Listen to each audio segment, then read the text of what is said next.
Hey, before I bring in today's guest, I want to ask you something. How many pull requests did your team ship last week? Now double it. Now multiply that by 10.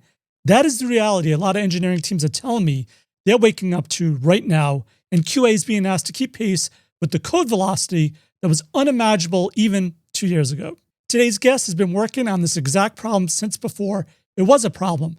He spent over 6 years running thousands of testing teams through a no-code AI automation platform, and he saw the cracks forming before most of us did. So instead of patching the old tool, he went back to zero and built something new from first principles, specifically for the world we're testing in right now. His name is Ivan, and he is the co-founder of Amikoo, a QA agent designed to help testers, SDETs, and dev teams move faster without letting quality slip. And I think you're going to walk away from this one having a really clear picture of where the tester role is actually heading and what you should be doing right now to stay ahead. You don't want to miss it? Check it out. Hey, before we get into it, this episode is brought to you by the awesome folks at Amikoo.ai. Amikoo is a QA agent built from the ground up for modern software teams, not an AI bolted onto an old test framework. Amikoo is designed with 12 specialized agents and 43 purpose-built tools, and it writes tests in Playwright with proper page object model structure right out of the box. And the idea is simple. Your dev team is shipping more code than ever. Amikoo helps your QA team keep up without burning out or falling behind on coverage. There's even a freemium account, so you could try it for yourself with no commitment. And here's the deal. Sign up and mention you heard about it on the Test Guild, and they'll double your free usage. More tests, more runaway, no credit card drama at all. So go to Amikoo.io and tell them Joe sent you, or use that link down below. Hey, Ivan, welcome to the Guild. Thank you, Joe. Great to have you. Really excited to have you on the show today because I think you're really starting to create something really cool with Amikoo. Before we get into Amikoo, though, just curious to know why Amikoo? I assume you talk to a lot of different people. What's changed that you think maybe QA needs this solution? Yeah, no, first, thank you for the invite. I really appreciate it. I think it's pretty fun. I have been watching many of the episodes, so it's great to be here today. And yeah, regarding Amikoo, we launched Mook Labs. MuukTest was a first product 6 years ago, early 2020, before COVID. And it was a no-code test automation platform with AI. From the beginning, we were using expert systems and symbolic reasoning to generate tests. But, I mean, as you have seen, and everyone has seen, like, the last couple of years, and mainly the last probably 9 months have been crazy with the advance of Cloud Code and Codex. So we saw the market moving and shifting, and the needs also changing.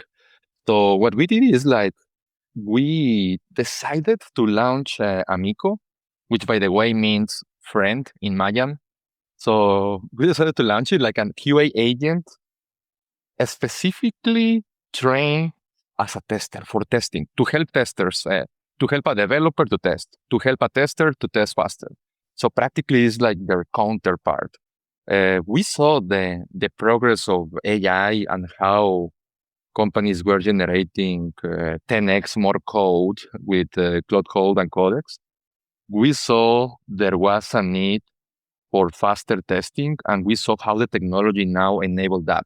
So what we did is we put together all the learnings we had with our first product, MuukTest, and we put our heads together and say, okay, now that the world is changing, the user experience expectations are changing, what would we create now in this new world?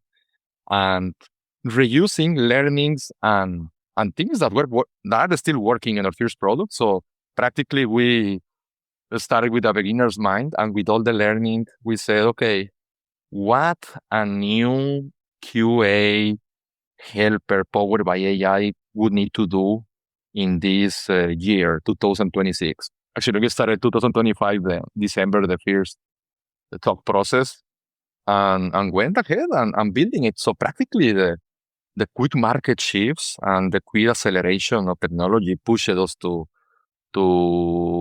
think what else was possible and what is helpful in this new world. Well, so you did mention symbolic logic. I've been reading that symbolic logic for non-deterministic systems is better. the generative AI for certain testing tasks. So with the Amikoo, like, do you still use symbolic logic at all? A symbolic AI, I mean, versus generative AI? Is there a difference when you would use one or the other? Yeah, we use it in a sense. So what we did is we created our own agents, train, and you could say a structure based on what we learned from MuukTest, which was using symbolic reasoning, a lot of symbolic reasoning and rules. So we reuse what was pretty valuable in MuukTest, and the agents now they decide when they decide what to do with all that information. So yeah, they use it in some sense when it makes sense. Yeah. Absolutely cool. So I know a lot of people think, well, at least not think, maybe people that don't know about testing say that AI is going to shrink the need for testing. But it seems like based on your solution, you're betting on the opposite. What do you think? Does this Oh make yeah, it more AI in testing or less? What's the deal? oh, super. More testing. More Yeah, testing, yeah. and testing becomes more critical. Like more critical. Actually, right now, I mean, Amikoo, we launched Amikoo 2 months ago, 7 weeks ago, 8 weeks ago. And the main conversations we are having with potential customers are customers that are deploying 10x more code. So they are desperate to test faster. So yeah, definitely more testing because companies are deploying 10x more lines of code, which needs more testing, which introduces more regressions, which introduces more complexity. And yeah, I see the level of the tester elevated in this AI world because also tools like Amikoo, they are very powerful, but you still need someone smart polishing, verifying, making sure that the right things are getting done. No? The master of the puppets, the master of the AI agents, you still need someone. So the role of the tester is augmented and more needed these days. Nice. So what I love about your background at MuukTest as well is you've probably spoken with hundreds, maybe thousands, I don't know, of testing teams. So have you seen a bunch of different testing problems? So is there certain patterns you saw that you're like, okay, we need to move to create something like Amikoo to solve this or have these features? Yeah, the main purpose of testing inside of QA has not changed, but it has been accelerated. Kind of, we started the company Mook Labs in 2019 with the vision of providing instantaneous, trustable feedback on the quality of the software as soon as possible. So what changed is now you need more feedback because there is more code and faster because the agents are growing faster. So the main mission of testing remains the same, but the expectations and the possibilities are larger and faster. So that's why we needed to create a new product designed for the new world of software development. Yeah. So in this new world, who does the testing? Who do you see at Amikoo? Who did you build it for? Are there still SDETs or QA engineers? Or do you see more like a morphing of developers doing everything? Or like, where's the role and where does Amikoo fit in? Yeah, we built it and it adjusts for QAs and SDTs. Depending QAs, if they are non-technical, we see it as non-technical users and technical users. We decided it for them, but these first weeks in the market, we are seeing a big traction for also development teams using it, but more like a collaboration. Like, okay, developers have a PR. Now, Amikoo takes that information and with all the context, decides, suggests what should be tested in that PR. Then those tests go to the regression bucket that now QAs or SDTs, depending who is managing the whole set, they make decisions about it and they add it. So we designed it for non-technical QAs and technical QAs or SDTs, but we are seeing collaboration happening. So now developers and even sometimes product managers are participating in the flow. That's something pretty interesting that we have learned the first weeks. Oh, cool. So I guess another thing is the market. I talked to a lot of different vendors, a lot of different people. They all come out with AI testing tools. So how does Amikoo use AI differently? I know you've done, like I said, like you mentioned, you used AI before it was cool, before generative Yeah. AI. And so I think you probably have a better footing on what it could do. But How is this different than maybe some other tools you've been seeing? So we didn't try to add AI to something existing. Like our first product was AI, the symbolic reasoning expert system. We designed it from first principles and new learnings again. So something that we did is it's designed from zero.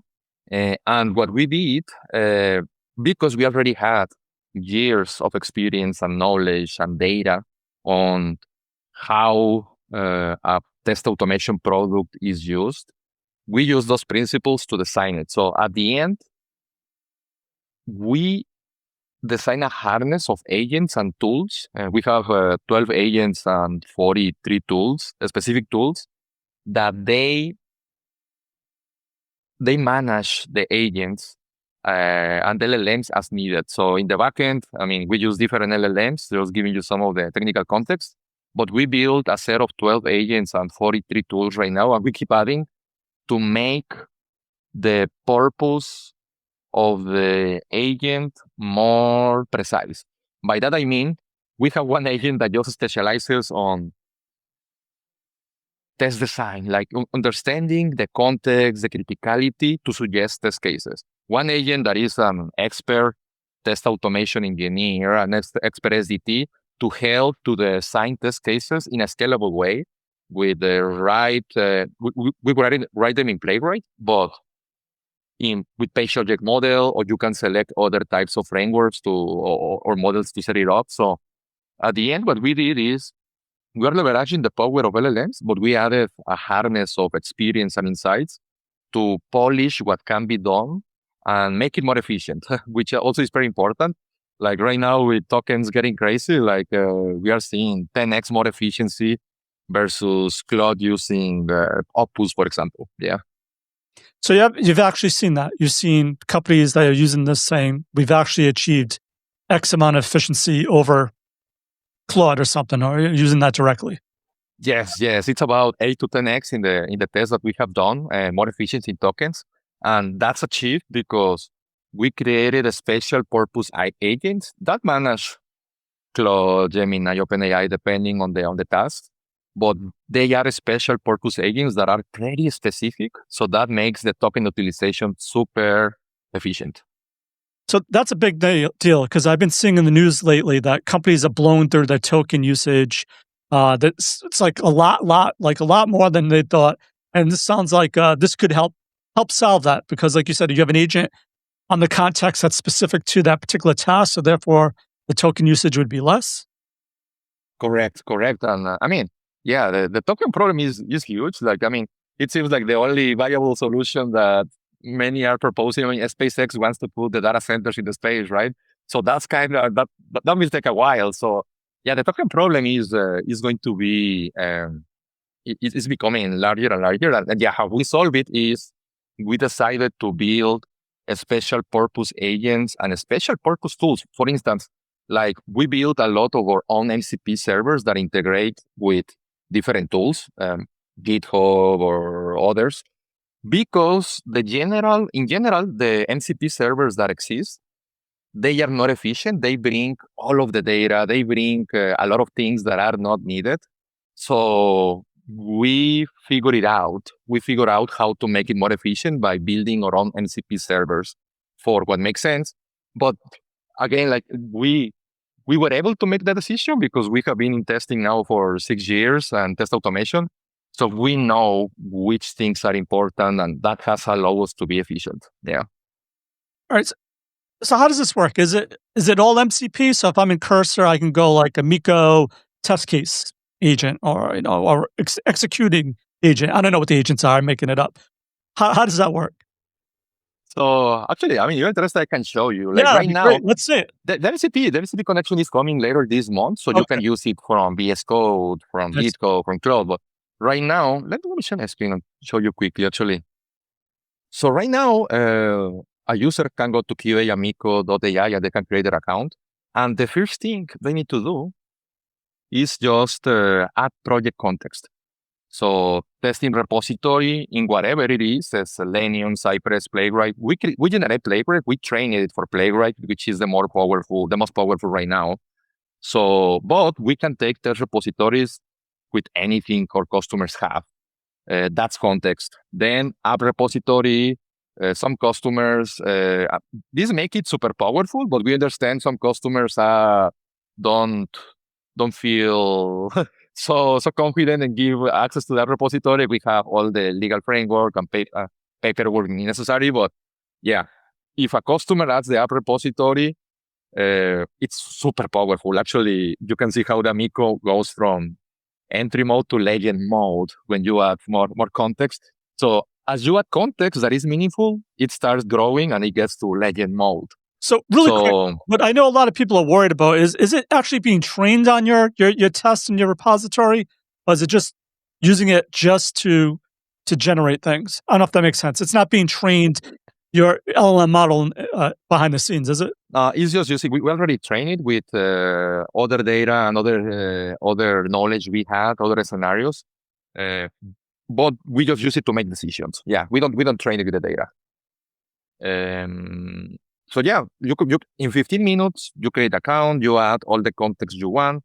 You can add more context later. In this case, I'm testing this Odoo free page.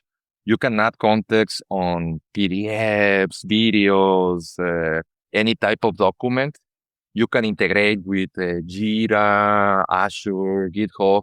With Jira, you take the context from user stories. So practically 15 minutes setup, and now it's ready to go. And you can ask anything regarding testing, like what is my current test coverage? So this is kind of the experience after you have the context. What is my current test coverage? And suggest 5 critical negative test cases I'm missing.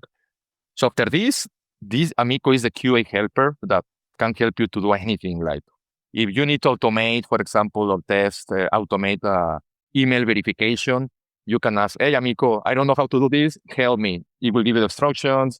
It can suggest test cases. It can check the test coverage, make suggestions. When the code changes, if a pull request changes the code, you can ask it, suggest the best regression for this change. So practically, it's a QA helper that then a tester, a SDT can use to accelerate their work. Yeah. Yeah, we can see here how it's pulling the different tools we created, most of them specific. And now it suggested what current coverage snapshot for four parts of this software: create products, sales order, fulfillment, returns. So it mentions how strong are the tests, how stable, flaky, and suggest 5 negative test cases. Create a product with no name, confirm a sales order with no customer selected, sales order with quantity exceeding available stock, showing forecast warning. So yeah, that's in a nutshell. So in 15 minutes, you can add the context and then you can start creating all the coverage you need, including negative test cases. Yeah. So what I like about this is it doesn't seem like you're trying to replace testers. It's like a real friend. Like you're like using it as a friend, say, hey, I'm trying to do this. Any suggestions? Obviously, it's not saying thou shalt do this. You can give or take what it gives you and use it or not use it. I like it. Yeah, exactly. Even at the end, he's asking you to, hey, do you want to commit these ones or want to make changes? Right, yeah. So yeah, and and that comes to the point that that we mentioned about the role of the tester is augmented practically. And also, it's a world of collaboration. So we are seeing developers, product managers helping with the testing because they have some visibility, but at the end, a tester with experience, they are in control of making the decisions of what is being tested, what is right, no? Yeah. Yeah, they're just getting better information. And being a tester, they know whether or not that works, it doesn't work, or it doesn't apply. So the approach is really great. And you also mentioned something, you just glossed over it. Like when I used to work for healthcare, we used to have to do hot fixes. But we wouldn't know, they checked in code B. We didn't know test Z or D did anything. We didn't know what tests to run against it. So they said, just run all the tests.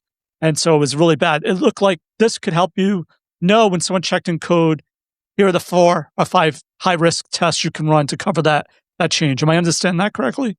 Correct. Yeah. After there is a code check-in, you can ask Amikoo like, oh, hey, check the last 3 pull requests and suggest the best regression testing for those. And it will tell you, okay, run these 23 tests, 18 are already automated. Do you want to automate the other 5? Yes, boom. And it can run them live in the cloud, or it can automate them if needed. So, for example, we are seeing development teams like, okay, I just push my PR, test it quickly, not even need to automate. We call it ephemeral, and then it comes back. So, but yes, it can suggest based on the regression. And right now, you have to go to the Amikoo platform and tell, oh, yeah, check my latest pull request and suggest test. But what is coming in 2 weeks is automatically Amikoo will say, oh, I detected these pull requests. These are the tests. Want to run them? So even more proactive. Yeah. Mm-hmm. Nice. And obviously the user has the option to switch it on or off to do things automatically. So it's never out of the control. Yes. Correct. Nice. Yeah. So say an SDET's listening right now and they're drowning in, say, flaky tests or maintenance overhead. How would Amikoo change their day-to-day? Yeah, great question. So one of the agents, it's we call it repair agent. So it's always running to detect flaky tests and suggest improvements. So I mentioned that we have 12 specific agents. One of them is the repair agent, and it's always running. You can ask it for, show me the flakiest test, or if one test breaks, just you can tell it, fix the test, and it will show the code, and you can approve the code. Or it can show just in plain English if a user is non-technical. So that agent will suggest repairs as the test break. So in short, then, if the tests are breaking, it can fix tests in bulk. Let's say that you have 153 tests and 50 broke because you change one button of position or something like that, classic selector issues. You can bulk improve all of those. You can tell, hey, Amikoo, this test broke. It seems they are the selector. Okay, want me to change for the 53? Yes, boom, and it will update the test right away. So again, to your good point about being a helper, a counterpart, it can accelerate how you fix flaky tests, suggesting the fix and applying it in bulk. Also, in that release of 2 weeks that I'm talking about, the proactiveness of Amikoo, it will proactively, for a failed test, starting in 2 weeks, it will proactively tell you this test broke and it's 85% it's flaky. Do you want me to fix it? Or this test broke or failed and this looks like 93% chance is a defect. So it's going to the next level to tell you exactly, ask you, want me to fix it or want to find the defect? So that's the next level we are releasing in 2 weeks. Yeah. Nice. So for some reason, testers get hung up on this. Flaky tests, they're always complaining about it, but then people say you shouldn't ignore flaky tests, or they get worried if AI just automatically updates them. So where do you think it is? Is it a tooling problem, a test design problem, a real application problem we're hiding? Why do teams all of the above? All of the above. Yeah. All of the above. And that's why we designed this with Amikoo will give a confidence level, but still ask the person in control, the tester, like, hey, want to check the video and make a decision, or just want to go directly and file the defect or fix the test? So all of the above, and that's why a human reviewing it's still needed. So in that scenario, now that you will have, instead of hundreds, thousands of tests because of the level of code, something that we are optimizing is quick review, no? So you will need, a tester is still the brain managing the whole thing. So you will need to see very quickly videos of the failure part and check, thumbs up, thumbs down. So to accelerate the review part, right? So to your question, yeah, it's all of the above, and still a human might need to be involved to make the tough decisions, at least when there is no certainty. We are trying to measure certainty on flakiness or potential defects. Still, we recommend a human taking the look and ensuring that everything is going as expected. Yeah. Awesome approach. So another thing I think people struggle with besides flakiness is scaling their automation. So is there any big mistakes you see QA teams maybe making when trying to scale the test automation? Maybe, and how does Amikoo maybe help with that?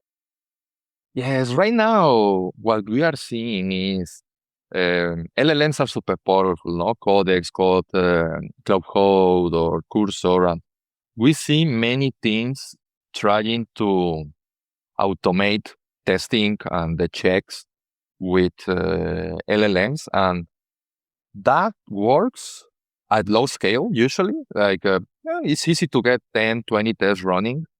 But when you are trying to scale it to hundreds or thousands, now it's a complete software, a serious software project, no?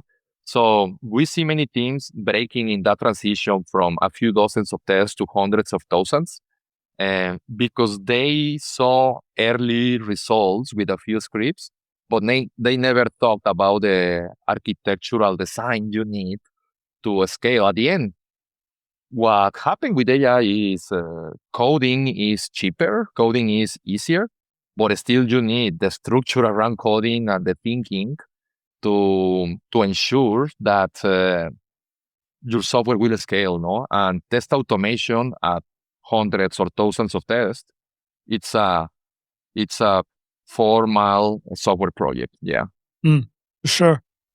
So, let's be honest. Are there anything in AI or AI in testing that still falls short today? Like what should not absolutely not be handed to an agent yet? I think what I would do now, if I was automating, for example, even with your example with Amikoo, like, oh, let's automate everything, I would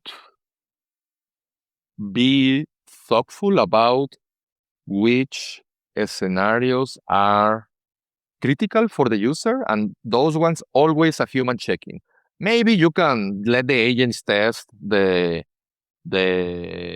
scenarios that are not critical, no P2, P3 scenarios, but P0 and P1, I would still have a human always checking those for two reasons. One is you can see a QA agent like Amikoo, like intern or a new software engineer right out of school.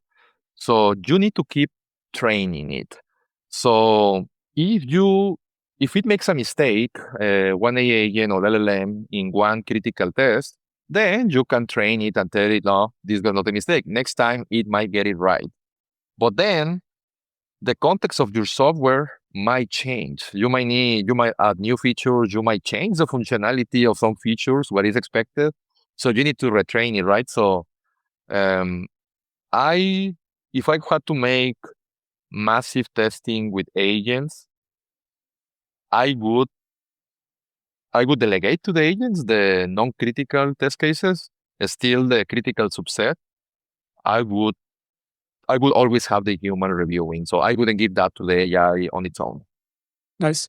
I guess another thing that a lot of people worry about is they have a lot of skills. So what skills should an SDET maybe deliberately be building right now to stay relevant? When agents, as you show, can write and maintain tests, what gets more valuable? Like what becomes obsolete? I don't know. Like I said, you talk to a lot of different companies. I'm just curious to get your insight on that. For a SDET, I think if they are junior, I would study a lot about how to create test automation frameworks at scale. Because you still need to manage the LLMs. It's easier to do it now, but you need to know the concepts. You need to know the patterns of when to do X or Y. So if you are thinking about being an SDET, I would train more to be an SDET architect, because writing scripts is cheap and fast now, but thinking about how to handle an architecture of test automation is still a challenge. You need to tell the LLM what to do. And one of the main cases that we see that still needs a lot of architecture is data. So data management of data, depending on a specific use case, that's other thing. If I was a manual QA or non-technical QA, now coding is cheap. I mean, LLMs or AI helpers like Amikoo, now they are the new no-code tools because practically you can manage and automate with no-code. Is the new no-code generation. But the same, then if you want to grow test automation, you might need to learn some concepts of architecture for test automation. And for both of them, they have to keep developing that sensibility for product and for how humans, for user experience, for UX, they have to continue developing that UX experience because now there is more software being created and still we need humans that validate what makes sense and what doesn't make sense. Yeah. Yeah, absolutely. All right. So you've mentioned a few things already, MCPs and things. So what else is coming next for Amikoo? I know it's fairly new, but you're like in 6 months, 12 months, you have like a roadmap, give a little teaser for anything that is not 2 weeks out, but maybe a little further out. Yeah, the main thing the next couple of months is a lot of productivity. So right now, you can be a QA, SDT, managing it, but the next few months is a lot of productivity and reacting to productivity and integrated in the development workflow that customers are already using. Let's say you have Jira and you move a user story from working to done. Amikoo automatically runs the test and then you can review and suggest more. You have a pull request, the example we were saying earlier. So now Amikoo decides which is the right regression test set. It runs it and reports to you. And then you can say, okay, run others or fix it. But productivity, some changes happen in the pull request, automatically fix the automated test that could be broken so you don't waste time. So right now, the next couple of months, we are super focused on productivity and living where the user lives. This means I show you the demo right now of the Amikoo platform. Coming in 3 weeks, we have the Slack integration, so you can interact there, interact from PRs. So we want to live where the user is living, Slack, Jira, GitHub, VS Code. So that's what is coming in the next 2 months. Very cool. All right. So forget about product for 1 second. What's the one thing you wish every testing team understood about working alongside AI agents, since this seems like it's going to be the new norm? Okay. I think related to my earlier point about think of them as an intern or junior helper. Be patient. I think I see a lot of times we make the mistake of wanting them to be perfect, and they learn. So it's learned. So I would try to see it as a intern, a junior helper that maybe you hire to help you. So you can start seeing yourself as a manager and manage and treat them as a helper. That will help you to create the right mental model to work along agents. So see it as a helper and have patience on that sense and try to give it the right context as you would to a new teammate. Yeah. Awesome. And I guess where can people learn more or try Amikoo for themselves?